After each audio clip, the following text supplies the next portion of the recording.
cornerstone of college football is tradition, and perhaps no tradition is more revered or more exciting than the rivalry. Auburn versus Alabama, Texas against Oklahoma, and USC-UCLA are but a few of the game's great showdowns. But there is one rivalry that rises above all others: Ohio State versus Michigan.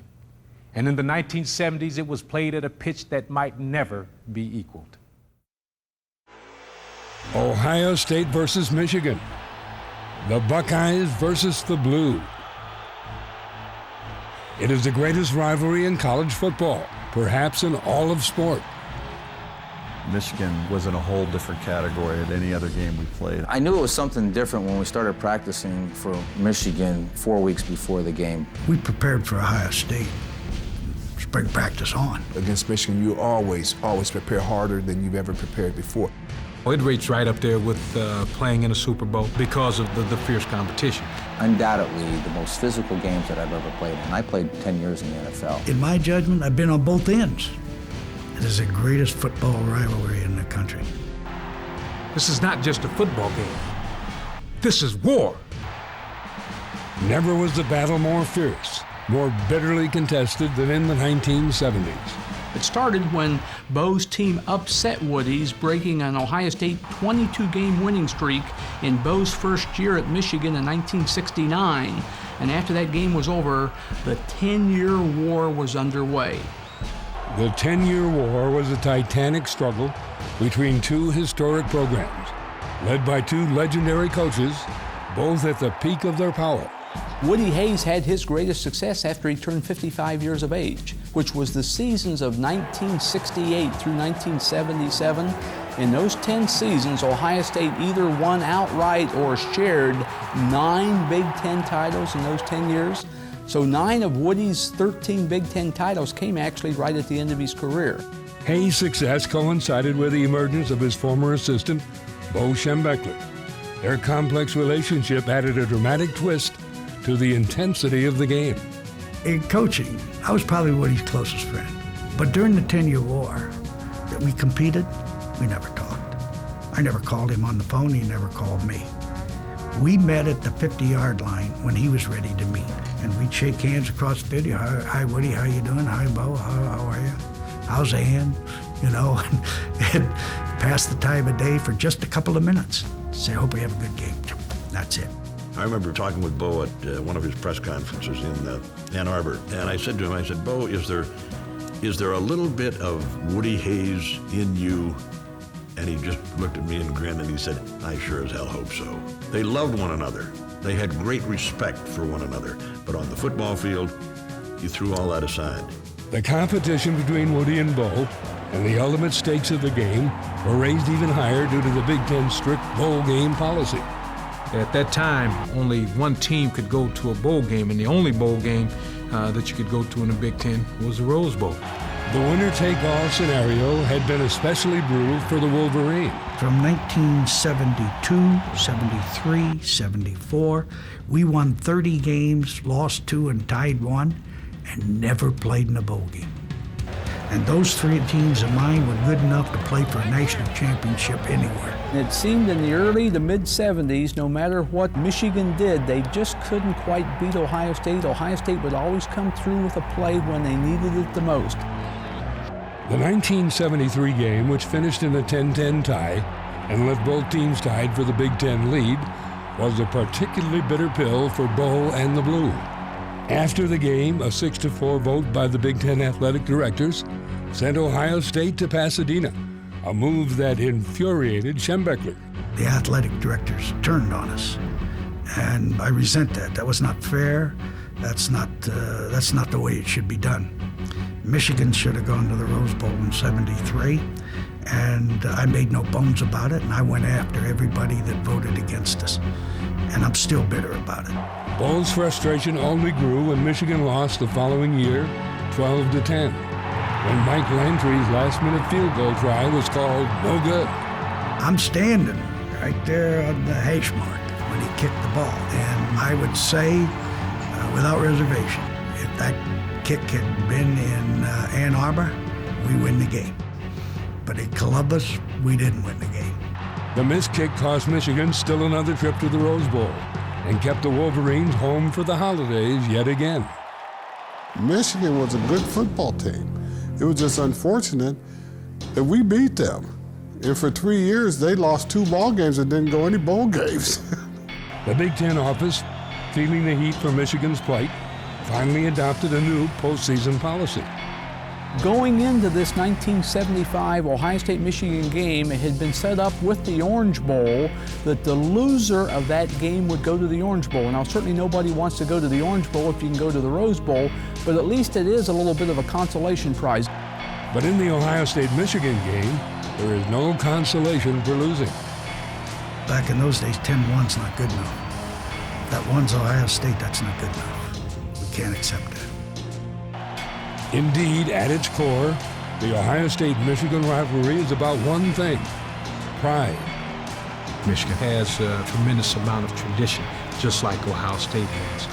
A team that's very, very proud, just like Ohio State is very proud. So, I mean, there's a lot of similarities there, but at the same time, because I'm an Ohio State player and you're a Michigan player, hey, I want to beat you. And it's always going to be that way.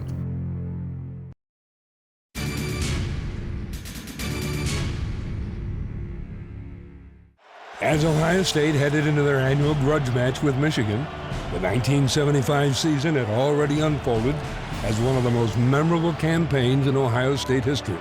Highlights included a 21-0 win against Michigan State, a 17-9 victory over Penn State, and a 41-20 whipping of highly touted UCLA.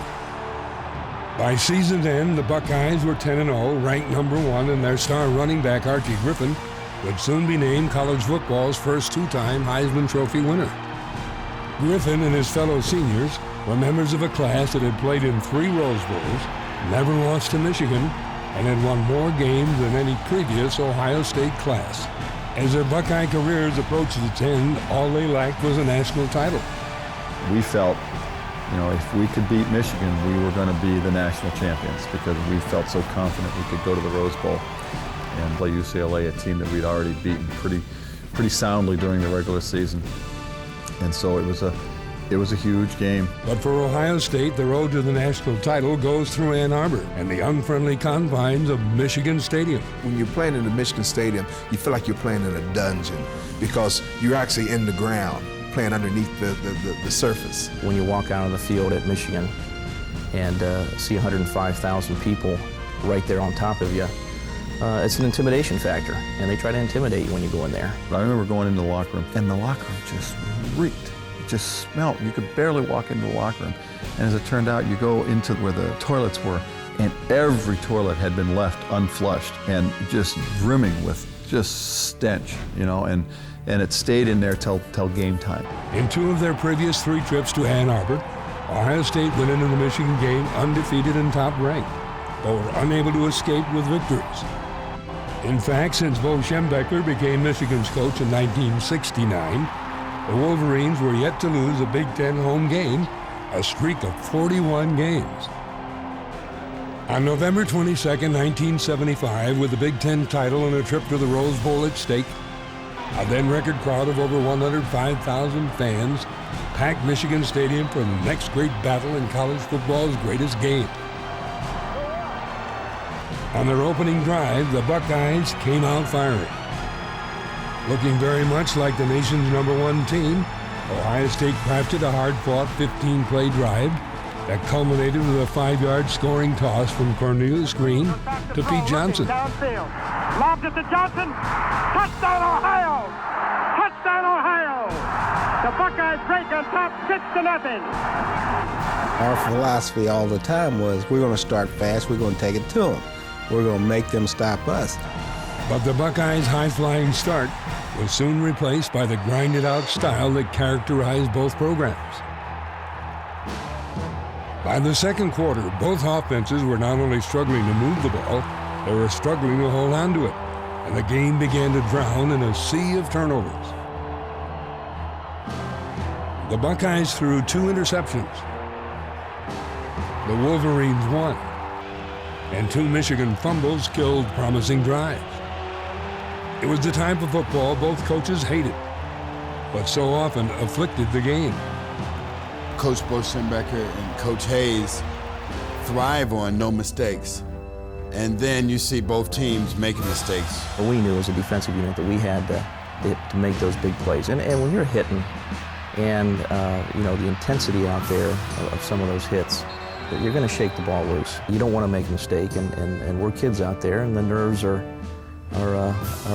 you know, like never before. It's a situation where, and I've never experienced it since, even in the professional ranks, where you just have knots in your stomach through the whole game.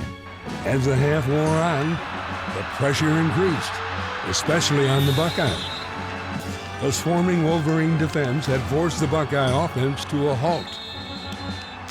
Both their ground attacks were futile, and Ohio State finished the quarter with just one first down. Meanwhile, the Michigan offense was starting to gel. An 80-yard drive hit pay dirt when Wolverine tailback Gordon Bell stunned the Buckeyes with an 11-yard halfback pass to receiver Jimmy Smith. The score was tied at 7, but momentum was now squarely with Michigan. And when Archie Griffin fumbled the following kickoff, the Buckeyes appeared to be coming unglued. There's a fumble on the play. Michigan ball. 18 seconds, Michigan ball. And the Wolverine fans go wild. But the Buckeye defense held its ground. And with just 5 seconds left, the Wolverines were forced to try a field goal. Holds it down. The kick is long enough.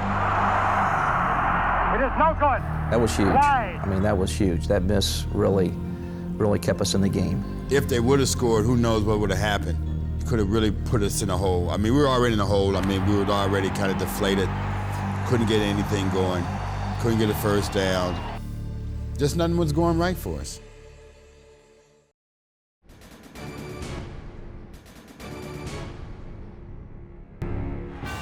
As the second half of the 1975 Ohio State-Michigan game began, the OSU offense found themselves right where the first half had left off, stopped cold. Heisman Trophy winner Archie Griffin in particular was a target of the Michigan defense. Archie was getting nowhere. They were putting 10 guys on the line of scrimmage and just daring us to pass the football. And they are gang tackling. Every time Griffin gets the football, he attracts the crowd. Griffin came into the game having rushed for over 100 yards in 31 consecutive games, an NCAA record. But with just 28 yards rushing in the first half, that streak was in serious jeopardy. I took pride in that, but I think it was probably more important to our offensive linemen than it was to me.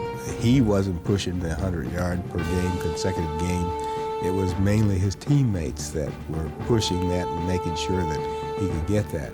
That was a real thing of pride that, you know, Archie would be able to get the 100-yard games and keep the streak going, and that was very, very disappointing. But winning the game, you know, meant everything. With the Buckeye offense stuck in neutral, however, victory seemed to be slipping away. As the third quarter ended, the Buckeyes offense was flatlining. And no first downs for the Buckeyes. Listen to the Wolverines cheer their defensive unit. And well they might. Only the Ohio State defense was keeping the Buckeyes in the game. As the teams headed into the fourth quarter, though, the Wolverines appeared to be taking control. Tailback Gordon Bell was gaining strength, and freshman quarterback Rick Leach was starting to look like an experienced veteran. The senior-laden Buckeyes, on the other hand, were still misfiring. A third down punt from the back of their own end zone gave Michigan excellent field position. 8 plays later, the Wolverines took the lead. The Buckeyes massed at the goal line. Leach running laterally into the end zone. And it was pandemonium in Michigan Stadium because now they're up 14-7. And I can remember looking up at the clock. It was 7-11, 7 minutes and 11 seconds to play, and we're now down 14-7. And we haven't even had a first down since early in the second quarter. Forced to throw, the Buckeyes looked desperate and out of their element. On second down, quarterback Corny Green was running for his life. With the game, the season, and the national championship on the line, Green called the offense together. And Corny just says, let's all hold our hands. I'm going to say a prayer right now. And the prayer wasn't to, to allow us to play. He says, basically the prayer was for us to continue to try our very hardest so that we can be proud of ourselves after we play this game, win or lose. We all held hands. You just feel that energy flowing through everybody. And the next play, we hit Schembechler. And I think everybody believed in the prayer after that. Divine intervention ended the first down famine, and 3 consecutive passes netted 3 first downs. Runs by Griffin and Green moved the ball to the Wolverine 8. As all of a sudden the Buckeye vaunted offense shows why it was vaunted. On first down, fullback Pete Johnson barreled the ball from the 8 to the 2. On second down, Johnson drove to the edge of the goal line.